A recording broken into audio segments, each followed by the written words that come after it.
राजस्थान में शनिवार से शहरी और ग्रामीण ओलंपिक खेलों की शुरुआत हो गई है और उस शुरुआत के साथ ही एक कबड्डी का मैच खेला गया जो प्रदर्शन मैच था। और उस प्रदर्शन मैच में मंत्री विधायक आमने सामने थे। एक तरफ थे मंत्री प्रताप सिंह खाचरियावास तो दूसरी तरफ थे मंत्री महेश जोशी। और कबड्डी में कहा जाता है कि कोई काकाजी नहीं होता है। और फिर राजनीति है, ये राजनीतिक लोग जो होते हैं वहां राजनीति में तो वास्तव में कोई काकाजी नहीं होता। राजनीति तो ऐसी कबड्डी का खेल है। और जयपुर में जैसे ही नगर निगम हेरिटेज की महापौर मुनेश गुजर के घर पर एसीबी की ट्रैप होती है, यह कबड्डी का खेल जो राजनीतिक रूप से होता है वह भी नजर आने लगा। हालांकि भ्रष्टाचार में किसी को गिरफ्त में लेना एसीबी का काम है, उसे सजा देना कोर्ट का काम है, वह कार्रवाई अलग चलेगी। लेकिन यह पूरा मामला राजनीतिक रूप से तूल पकड़ेगा, यह तय है।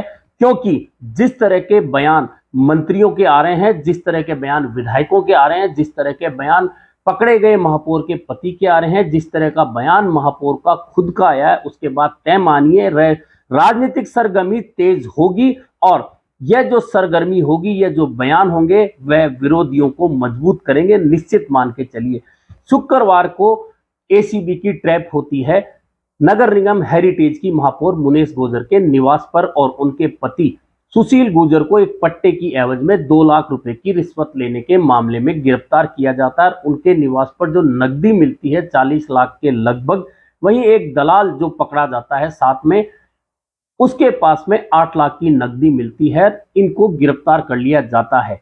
यह कार्रवाई वह थी जो एसीबी आमतौर पर प्रक्रिया के तहत करती है। लेकिन जब एसीबी की कार्यवाही चल रही होती है, उसी दौरान जयपुर के विधायक और मंत्री प्रताप सिंह खाचरियावास का बयान आता है और एसीबी की पीठ थपथपाते हुए कहते हैं कि एसीबी ने बहुत अच्छा काम किया क्योंकि हमारी सरकार जीरो टॉलरेंस नीति पर चल रही है, किसी भी भ्रष्टाचारी को बख्शने की यहां कोई परंपरा नहीं है। उसके बाद में देर रात को जयपुर के ही एक और विधायक रफीक खान मंत्री प्रताप सिंह खाचरियावास के निवास पर पहुंचते हैं और उसी दौरान टीवी पर खबरें चलती है कि विधायक साहब ने भी एसीबी की पीठ थपथपाई है, कहा है कि भ्रष्टाचार के मामले में कार्यवाही जरूरी है। और दोनों की बात सही भी है कि भ्रष्टाचार के मामले में लगातार कार्यवाही जरूरी है, फिर चाहे वह कोई भी हो। उसके बाद में राजनीति कहां से शुरू होती है यह सुनिए। दूसरे दिन जब गिरफ्तार महापौर के गिरफ्तार पति सुशील गुजर को कोर्ट में पेश किया जाता है तो वे मीडिया को कैमरे पर कहते हैं कि हमारे खिलाफ में राजनीतिक षड्यंत्र रचा गया है। और वे 2 नाम लेते हैं, मनोज मुदगल और सुधांशु नाम के व्यक्ति ने एक बड़े नेता के कहने पर हमारे खिलाफ यह राजनीतिक साजिश रची है और समय आने पर सबका जवाब दिया जाएगा।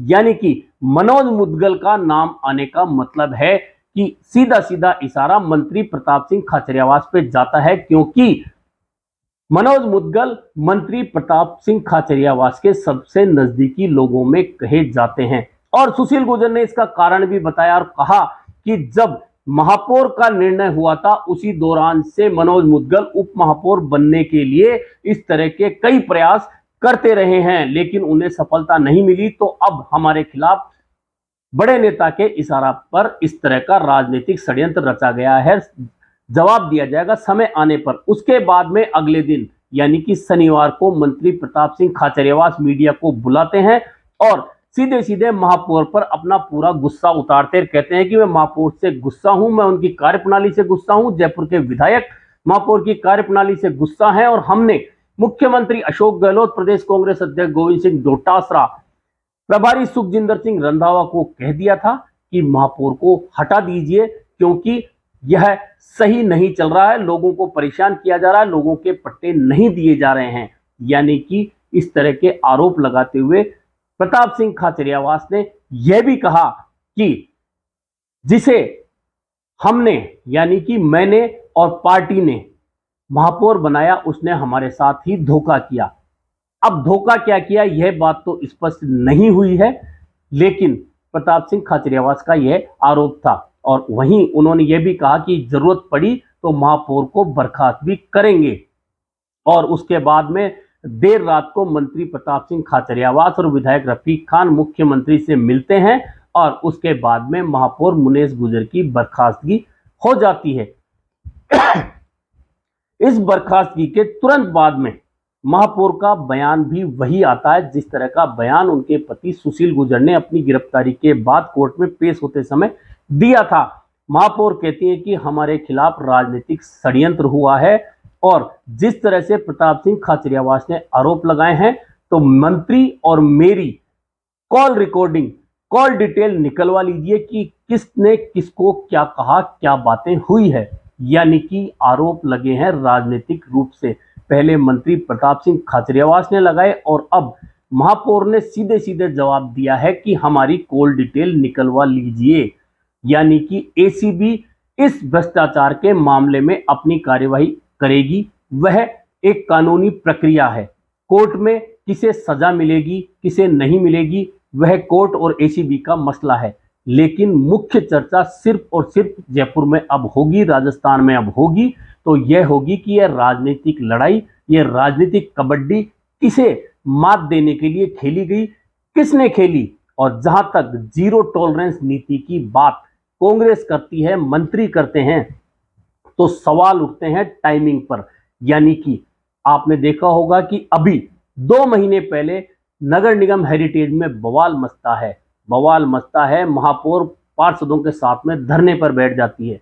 उस धरने में एक दिन में ही सिविल लाइन के तमाम पार्षद अलग हो जाते हैं। उनकी मीटिंग मंत्री प्रताप सिंह खाचरियावास के साथ अलग होती है।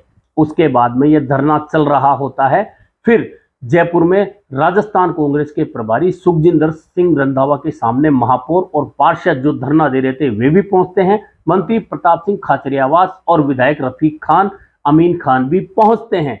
यानी कि उस समय शिकायत होती है। उसके बाद में महापौर कहती हैं कि प्रभारी जी के कहने पर हम अपना धरना स्थगित कर रहे हैं, क्योंकि उन्होंने कार्रवाई की बात की है उन अधिकारियों पर जो हमारी फाइलें अटकाए रखते हैं। अब उसके बाद में सब कुछ शांत चल रहा था कि अचानक एसीबी की रेड होती है और एसीबी की इस रेड के बाद में महापौर के पति की गिरफ्तारी हो जाती है। अगले दिन महापौर को बर्खास्त कर दिया जाता है। इस बर्खास्तगी के बाद में जब जीरो टॉलरेंस नीति की बात होती है तो सवाल उठते हैं कि कांग्रेस सरकार जीरो टॉलरेंस नीति पर चल रही है, यह बहुत अच्छी बात है। लेकिन जब लाल डायरी में चर्चा होती है, लाल डायरी को लेकर भाजपा सवाल उठाती है कि आरपीएससी के सदस्य जिसे कांग्रेस सरकार ने बनाया था, बाबूलाल कटारा भ्रष्टाचार के मामले में गिरफ्तार होते हैं। उसके बाद में कांग्रेस की पिछली सरकार में बोर्ड के अध्यक्ष रहे और वर्तमान में पीसीसी के सहव्रत सदस्य गोपाल केसावत भ्रष्टाचार के मामले में गिरफ्तार होते हैं और अब महापौर के पति गिरफ्तार होते हैं, महापौर बर्खास्त होती है।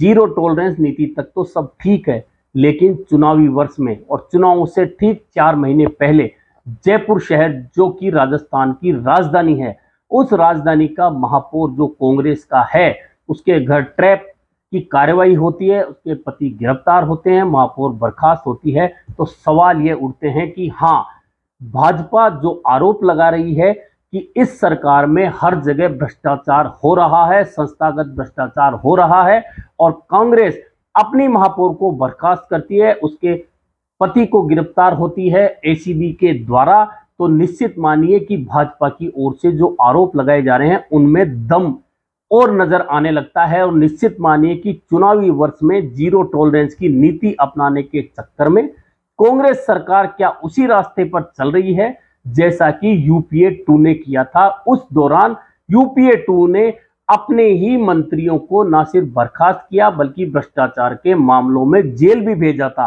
और उस दौरान भी पूरे देश में भाजपा ने जो आरोप लगाए थे कि पूरी कांग्रेस सरकार या कांग्रेस पार्टी भ्रष्ट है, उस पर मोहर लग गई थी इन गिरफ्तारियों के बाद। और क्या कांग्रेस राजस्थान में भी अब इसी रास्ते पर चल पड़ी है? निश्चित मानिए, राजनीतिक चर्चाएं भले कुछ भी हों, अंदर आरोप प्रत्यारोप कुछ भी हों, इस राजनीतिक कबड्डी में कोई भी किसी को भी मात दे, लेकिन नुकसान जयपुर शहर की 10 सीटों पर इन सवालों से, इन भ्रष्टाचारों से, इस जीरो टॉलरेंस नीति से कांग्रेस को होगा, क्योंकि टाइमिंग चुनाव से ठीक पहले की है। कौन दोषी है, कौन नहीं है, यह एसीबी और कोर्ट के बीच का मैटर है। एसीबी कानूनी प्रक्रिया अपनाकर अपनी कार्रवाई करेगी और दोषी को कोर्ट सजा देगा।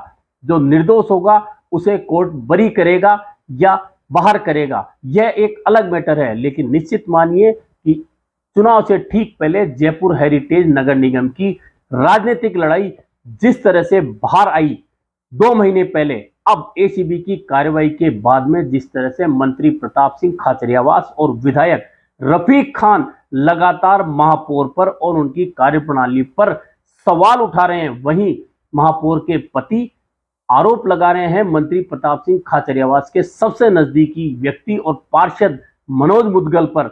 वहीं महापौर मंत्री और खुद की कॉल डिटेल निकलवाने की बात कर रही हैं। तो निश्चित मानिए इन सब बयानबाजियों से कांग्रेस की सारी कवायद पर प्रश्न चिन्ह जरूर लगेगा और ये प्रश्न चिन्ह लगेगा तो चुनावी साल में कांग्रेस को कहीं ना कहीं इसका नुकसान जरूर होगा।